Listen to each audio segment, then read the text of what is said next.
Welcome back to the Bashcast. I like it. You guys are punny. We'll laugh, we'll cry. I have a bit of a confession to make. I was going to do this naked. Yeah, we don't recommend that. You're going to announce you're running for governor right here on a podcast? They call it the Bashcast for a reason, I guess. That's it. We're getting bashed. Hey, guys. Welcome to the Bashcast. This is now the official podcast of Chasing News. I'm Bill Spadea.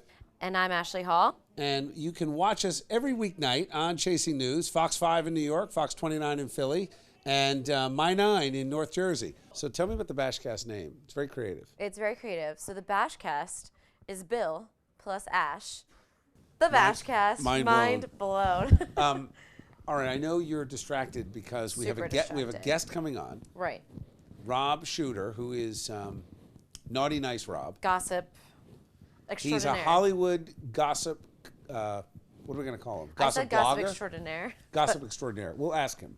All right, so Naughty Nice Rob is coming on. Now, I thought at first we'd talk about the Oscars, but I actually think you and the other ladies Oh my gosh, the we Chasing have to set, talk Bachelor. we are completely obsessed with The Bachelor Nation. I've never seen it. Who's The Bachelor? So the Bachelor. Who is this guy? Okay, he's adorable. His Okay. name is Ben Higgins. And he's single. And yeah, he actually was on the last season of The Bachelorette. Right. And I was like not into him, but now that I've gotten to know him Wait, do you see what I'm doing while you're explaining that to me? Yeah, it's like I'm Snapchatting, like I'm being a millennial. You're talking to me, yet I'm looking at my phone. I've been talking. And I've been social on media. my phone this entire podcast. So. Jerry just texted. He got gas for $1.41 in Hamilton. That's excellent. I wish he was here to listen to our podcast. I'm saying give this us is some now direction. this is now a part of the podcast. A part of the podcast. Thank you, Jerry. Gas is basically cheaper than the water you buy in bottles. Mm-hmm. Like it's cheaper than Evian.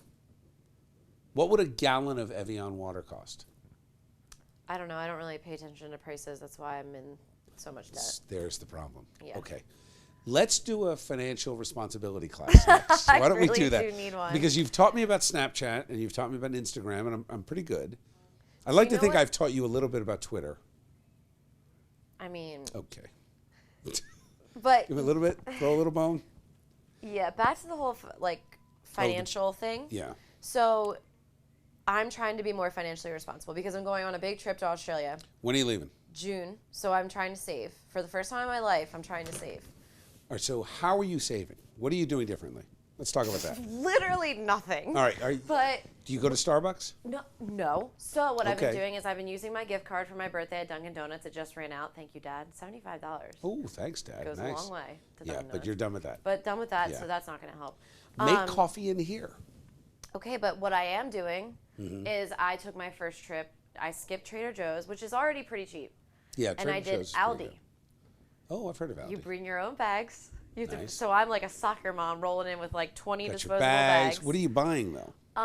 It was not a great experience. Why? And I don't know if it's because maybe it just wasn't a well-organized store, the one that I went to. But are you looking for prepared foods or are you looking to cook? You're a cook. You'll cook. I cook. Yeah. I can get down in the What was kitchen. that thing that you made? Buffalo chicken something? Buffalo chicken lasagna. That was delicious. It was good. Yeah, that was So really yeah, I tried shopping at Aldi. I did save a lot of money, but I got to go back to Trader Joe's. But like I said, and this weekend, I'm going to stay in. Nope, now going to Hoboken's Leprechaun. I just don't know how to relax. All right, hold on. You can't go from shopping at Aldi's with your own bags to Hoboken. I know. It doesn't work. And I was in New York 2 weekends ago. You realize how expensive Hoboken is. I mean, I love Hoboken, don't get me wrong. Oh my gosh, we're getting a call. Rob is calling us. Oh my gosh. All right, so the Bashcast comes But alive. I have no idea how to do this. Hi, can you Hey. hear us? Hollywood legend, Naughty Nice Rob. How you doing, Rob? Good. Thanks for having me. Congratulations on the show and your official podcast. Thank you. Thank Appreciate that. you. You are our official first guest, Rob. But the noise you hear in the background, Rob, is the editing of the show. Do you hear that? It's and there's all kinds of weird noises, and it's a bizarre place to work. Truly. That doesn't even really begin to describe it, really. So here's the thing, Rob. I had said to Ashley that you would be a great guest because you are all things Hollywood, and I follow you on Twitter, and it occurred to me that there are some things that you're tweeting about that are way beyond my area of knowledge. So the girls today in the office were all literally, you would think they were talking about the end of the world, that apparently The Bachelor committed a huge faux pas telling two women He loved them. Yes, so Rob, I was telling Bill that I am a part of Bachelor Nation. I'm actually kind of embarrassed that I'm a part of it, but I just can't get enough. I love Ben Higgins. I don't care what anyone says. He's adorable, and I think he's just a gentleman. But yeah, He's a good guy. I mean, it's fascinating. You're part of a world of 20 million viewers a week, so you're not alone there. A lot of people love The Bachelor, and it's been on for years and years, and it's doing really well still. It's not maybe past its peak a little bit, but the show still earns a ton of money. And so last week or a couple of days ago, he did commit a bit of a Bachelor faux pas, told two women that he loved him, which you shouldn't do, but he did. Now, what's really interesting about this is that sources tell me this is not the first time it's happened. However, it's the first time ABC's ever shown it. So bachelors in the past have told women that he loves them, and they've chose to edit that out of the show because they didn't want to get any backlash. I think now in season 20 or whatever it is, now they're an established brand, and now they're all about the gossip and the buzz and people like us talking about it. So now I think they're much more willing to edit this into the show rather than out of it. So does he get in trouble? I wonder, like, does he get a whiplashing from Chris Harrison, the host of the show, for committing these? Yeah, the reason he's got himself in trouble is not telling two women that he loves them. ABC control every inch of what we see on TV. So anything that's on TV is approved by ABC. Well, where he's in trouble is this morning he did an interview with Good Morning America, also owned by ABC, and he confirmed that he was in fact engaged. Oh. No kidding. Hey, Rob, why do people love this show? I've never seen it. I can't wrap my head around why everyone loves it. I think we all love romance. We all love people falling in love. We love, in life, on my site and on magazines and on other gossip entertainment sites, the things that get the most clicks, the things that get the most interest are things that happen in real people's lives. So it's always marriage, it's always romance, it's always breakups, and it's death. These are the four major topics that sell the most magazines and certainly get the most clicks on websites too. So I think watching people go on dates is something that we are fascinated of from a very early age. We love romance and dating. They're all slightly more attractive than the rest of us, which I think we like. We like seeing people have their hearts broken. We like seeing people rejoice. So I think it's because it reflects real life. I mean, it certainly is a little bit more glamorous than maybe a regular date at the Olive Garden or Applebee's where we go, but it's dating. I think that's what makes people really interested. Right. Well, it's definitely, dating is something we can all relate to. However, these people are going on dates in like Australia and the Bahamas, and I think one thing we see more than anything is these relationships, they don't last because all of a sudden they're in the real world. They have to do each other's laundry. They're going grocery shopping. I mean, I know a lot of people fell in love with the one Bachelorette, Caitlin Bristow and Sean Booth, and they're still going strong. But even still, I feel like I follow them on Snapchat, and they're not living like a realistic life. Yeah, the batting average is not good. Most of these couples don't make it. I know many people that have been on the show. I've interviewed a ton of people that have been bachelors or bachelorettes, and they say that you really are caught up in the whirlwind of ABC. They put on this beautiful, beautiful mansion. You don't have any cares of the world. In fact, they even go further. They remove the cares of the world from your life. So you don't have cell phones. You don't have internet access. So all the stuff in life that bothers us or takes us away from the romance is cut off. So they're literally isolated in this house for several months with a lot of booze, a lot of free clothes, a lot of great dinners, a lot of fantasy dates. And so I think that's why this show does so successfully. But you're right, the minute they leave that life, they then return to reality, and that's when relationships get really hard, which is probably why they don't last so long. Okay, so do you have any predictions here? Is it going to be Lauren, JoJo, or neither of the above? It is. I think I know the winner, so I don't want to give a spoiler alert away, but the two twins that were on the house, remember those two? I know one of those girls, or a friend of one of those girls, who told me like some of the scoop on the house, and I think that I think it's an ending that won't surprise people that love the show. I think it's a real satisfactory ending. So, Rob, how do you know all these people? I think when you do what I do for a living, you make a lot of calls, you make a lot of emails, you make a lot of phone calls. People, too, tell you a lot of stuff on social media. At the moment, they're recording The Celebrity Apprentice in LA. And if you follow the people who are on Celebrity Apprentice, the ones that are too busy to tweet and post pictures are still on the show. The ones that disappeared from social media for a couple of weeks because they were working so hard and then got fired are now back on social media. So there's certain signs that you look for. It's a little bit like being a private detective, a little bit. So you're not going to give it away, but do you think that the girl is still there? Is she still on the show, or is it going to be a total twist? No, it's somebody that you know and love, and I think it's somebody that you want to win, and I think it's going to be very satisfactory and very comforting when the person wins. Remember, they taped this 6 months ago. 6 months ago. So this is not live. This is being taped. So a lot of people know, including every cameraman, every sound guy, every lighting guy, the helicopter driver knows, the person, like, they know.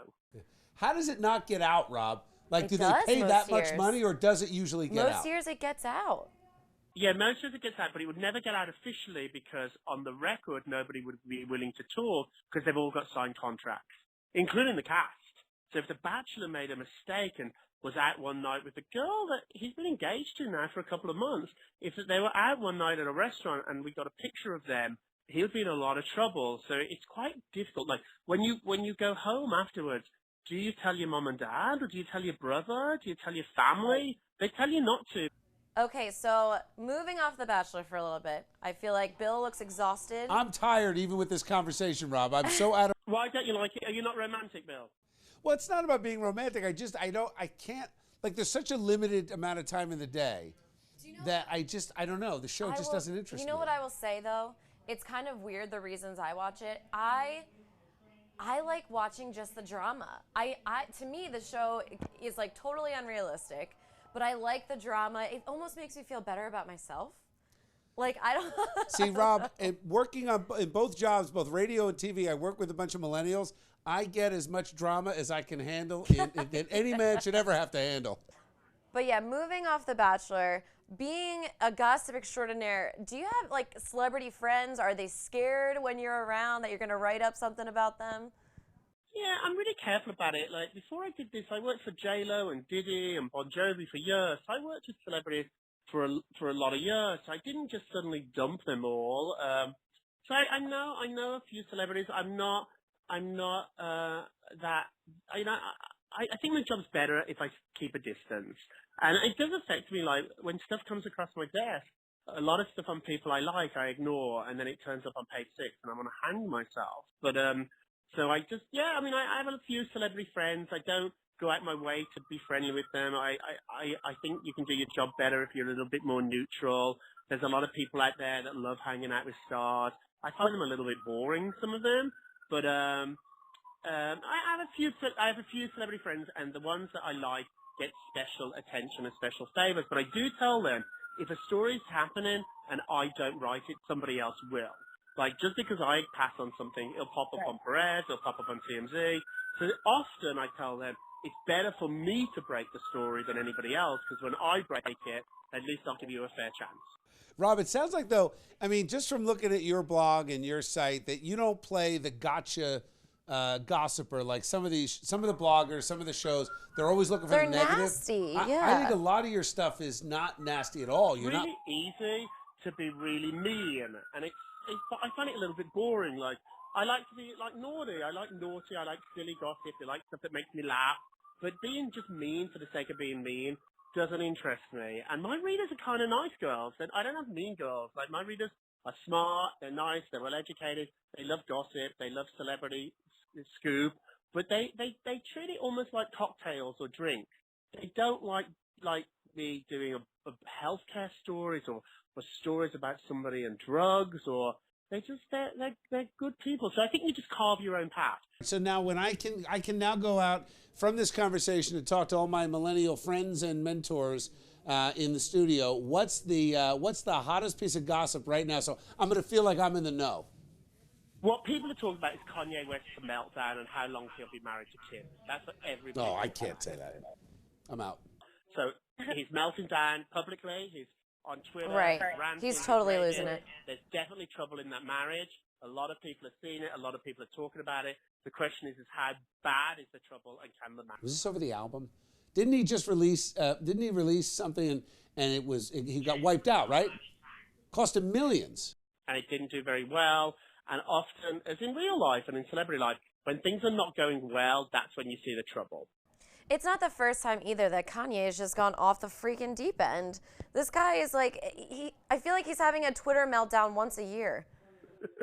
He's a handful, but Kim's a handful too. And put those two egos in one family, in one room, it's a lot. And, you know, they have the odds against them. I hope they make it. I really want them to figure this one out, but that's what everybody in the gossip business. You know what I've heard about Kim though is she is very professional and is actually pretty nice on set. Now, of course, I'm not her BFF. I have no idea, but I've heard that she's good. Whereas Kanye is like, you know, evil. He's a wild man. Like, he's a wild man with a huge ego. Kim's dull. Like, if you ever meet Kim or you ever work with Kim, she's like a robot. Like, she's really well edited. And she's like not that interesting. There's a motive to being so nice. Yeah. She's on time. She turns up. She knows her lines. She knows where to stand, and she leaves. And I sort of like that. Like, if Kim's a hardworking lady, like, love or hate the Kardashians, the girl is on time. Well, yeah, and I think that's why a lot of people relate better to Khloe, because she's a little less edited and she's a little more real. But even she's kind of seemingly getting a little of that robot feeling recently. So they're a little robot-y. That's what makes Kanye so fascinating to watch and cover. He's unpredictable. He's like Donald Trump of music. Like, it's great to watch him. You never know what Kanye's going to say. Kanye West, the Donald Trump. The Donald Trump of music. But I don't even understand the whole fascination with the Kardashians. Like, I don't understand what they do or what they've done or why they're even famous. I mean, it's fascinating to me that people are so into it. It's a train wreck. They're great capitalists, though. I got to tell you, Rob. Right? I mean, they've monetized everything. All right. I think we're out of time. Thank you, and next time let's do it in person so we can hear each other. Yes, please. Yes, and I'm sorry for the low quality here, but we will definitely do it again. Take care, my friends. Bye. All right, buddy. That was at Naughty Nice Rob on Twitter. Rob Shooter. He was Thanks, awesome. Rob. He was great. He was really right? great. So did you learn something? I learned so much. I feel like now I don't have to talk about. I need to go talk about like politics or something. No. You need to talk about wetlands and the preservation of historical. I'm never going to talk about wetlands. You Stop could, trying to you make could. No. I just need to talk about something other than the Kardashians. You don't need that much of a palate cleanser? No. Yeah, no palate cleanser there. So here's what I learned. I learned nothing. You learned nothing. Well, I learned everything and then nothing because I don't know how I'll use that information. Do you know what's sad? Tell me. I didn't used to be like this. Like, I used to really not pay attention to any reality TV. You are completely inundated. Like, I just knew way too much. You could be writing the column. I'm upset now. Was my mic on that whole time? Yes. Oh my God. Oh. You know what the good news is? I have such a big mouth. You know what the good news is? We still have no idea if that Google Voice recorded. Oh, I'm sure it didn't. Don't even stress out. I'm stressing out. It did. All right, Ashley, we're out. We're out. That's it. Don't forget, you can watch us weekdays on Chasing News, My 9 at 10 p.m., Fox 29 at midnight, and Fox 5 at 1 a.m. And, of course, follow us on Twitter at Chasing News or at Ashley Hall TV. And at Bill Spadea. All right. Bye, guys. See you soon.